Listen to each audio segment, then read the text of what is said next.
আসন্ন জাতীয় সংসদ নির্বাচনে দিনাজপুর সদর উপজেলা নিয়ে গঠিত দিনাজপুর-৩ আসনে এনসিপির মনোনয়ন প্রত্যাশী আরিফ মুন শোভাযাত্রা করেছেন।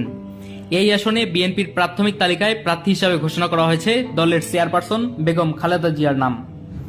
সোমবার দুপুরে দিনাজপুর জুলাই চত্বর থেকে মোটরসাইকেল ও পিকআপ যোগে শোভাযাত্রাটি শহরের প্রধান প্রধান সড়ক প্রদক্ষিণ করে।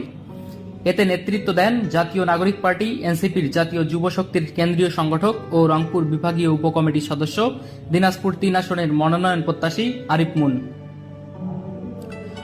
অবহেলিত দিনাজপুর সদর-৩ আসনের সার্বিক উন্নয়নে নতুন নেতৃত্ব প্রয়োজন বলে মনে করেন এনসিপির এই নেতা। আসলে দিনাজপুর সদর ৩ আসন এটি একটি খুবই অবহেলিত একটি আসন। আপনারা দেখেছেন আমরা বাংলাদেশের থেকেও এক যুগ পিছিয়ে আছি।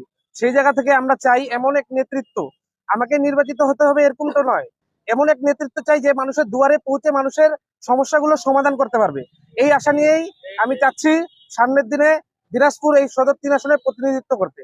এবং আপনার যে প্রশ্ন যে এখানে বিএনপি চেয়ারপারসন দাঁড়াচ্ছেন তার বিরুদ্ধে আমরা বা তার প্রতিদ্বন্দ্বিতা আমরা দিতে যাচ্ছি না, আসলে তিনি যে এখানে দাঁড়াচ্ছেন এর গ্যারান্টি তো আমরা এখনো পাই নাই, কারণ তারা সম্ভাব্য প্রার্থীর লিস্ট দিয়েছে। এটা যে চূড়ান্ত হবে বলে আমরা আশা করছি না, কারণ প্রতিনিয়তই আমরা দেখছি তাদের 237 জনের যে লিস্ট দেওয়া হয়েছে প্রতিনিয়তই পরিবর্তন ঘটছে। এটি যে তাদের কোনো এক রাজনৈতিক কোনো পদক্ষেপ নেয় এটা তো আমরা বলতে পারছি না।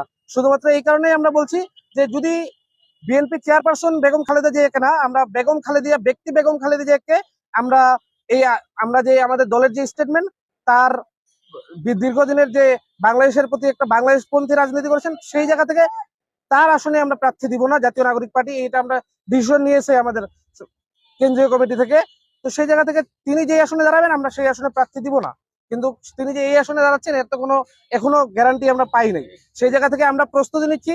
300 আসনেই আমরা প্রার্থীর ঘোষণা দিয়েছে আমাদের নাহিদ ইসলাম। আমরা ওই প্রস্তুতি নিয়ে আমরা আগাচ্ছি যে 300 আসনেই আমাদের একটি শক্ত প্রতিদ্বন্দ্বিতা আমরা যে কোনো রাজনৈতিক দলকে দিতে পারি।